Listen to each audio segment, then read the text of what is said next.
Right now, try to mentally visualize an entirely new primary color. Not a shade of green, not a mix of blue and red, but a raw color you have never seen before. You can't do it. Your brain hits an absolute wall. This happens because our eyes are strictly hardware limited. Out of the massive spectrum of electromagnetic radiation bouncing around the universe, radio waves, microwaves, gamma rays, our retinas can only process a highly specific, narrow band of light. Because of this biological filter, we are physically locked out of perceiving the vast majority of reality.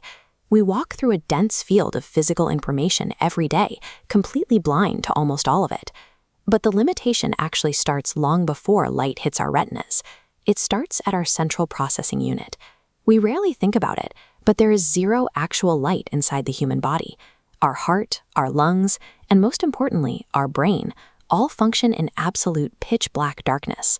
Encased entirely behind thick bone, the brain has no direct physical contact with the outside world. It doesn't see light or hear sound. It only receives translated electrical signals from the sensory organs on our face. Every vibrant sunset or sharp sound you experience isn't something you are directly touching. It is an internal hallucination, simulated and constructed entirely inside a sealed, dark box. Processing these incoming translations is a heavy computational lift, and early in human development, this isolated dark box struggles to boot up properly.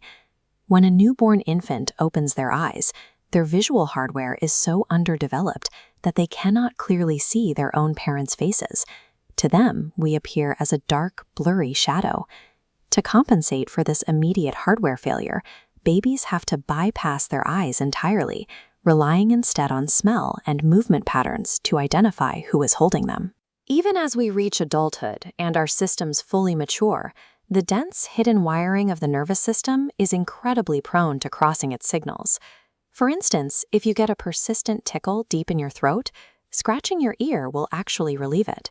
The nerves in both areas are physically wired together, creating a strange biological glitch you can trigger on command. But the most extreme hardware paradox happens within the brain tissue itself.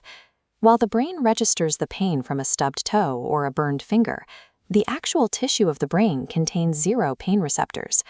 Surgeons routinely operate directly on the brain while the patient is wide awake, because touching the central processor feels like absolutely nothing. Between crossed wires and massive sensory dead zones, our internal hardware is so prone to bizarre overrides that our baseline perception of reality is highly unreliable. Our internal biology is flawed, but the external inputs feeding the brain actively make the problem worse. The modern environment constantly feeds our dark box corrupted or severely reduced data. Look up at the night sky, and the smattering of stars you see is largely an illusion of absence. This map shows how intense light pollution radiating from our cities physically washes out the cosmos from our visual field, blinding us to the true density of the stars above us.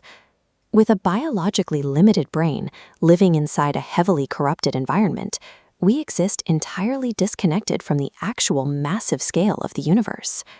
If our internal processing is flawed and our environment is deceptive, how do we ever find objective truth? We have to step outside of human perception entirely and read the physical, hidden memories recorded by nature itself. Take a simple forest. When a tree grows, it forms distinct concentric rings inside its trunk, creating a highly accurate environmental ledger. By analyzing the exact width and density of these rings, scientists extract precise data about local climate patterns and severe weather events from centuries before humans even had the tools to record them. By translating these external records, we accurately observe a deep physical history that our biological eyes were utterly incapable of witnessing. Reading the past is only the first step. We are now actively engineering ways to bypass our biological limits entirely. Consider retinitis pigmentosa, a severe genetic disorder that slowly shuts down the retina, eventually plunging the afflicted into total, inescapable darkness. Today, biotech researchers in Australia are developing direct neural interfaces capable of entirely bypassing this biological failure to restore vision. This technology takes a digital camera feed and wires it straight into the nervous system, acting as a brand new bridge between the dark, isolated brain and the outside world. We are born trapped in a dark box, completely reliant on heavily flawed sensory hardware. But human ingenuity allows us to build the exact tools we need to finally reach out and perceive true reality.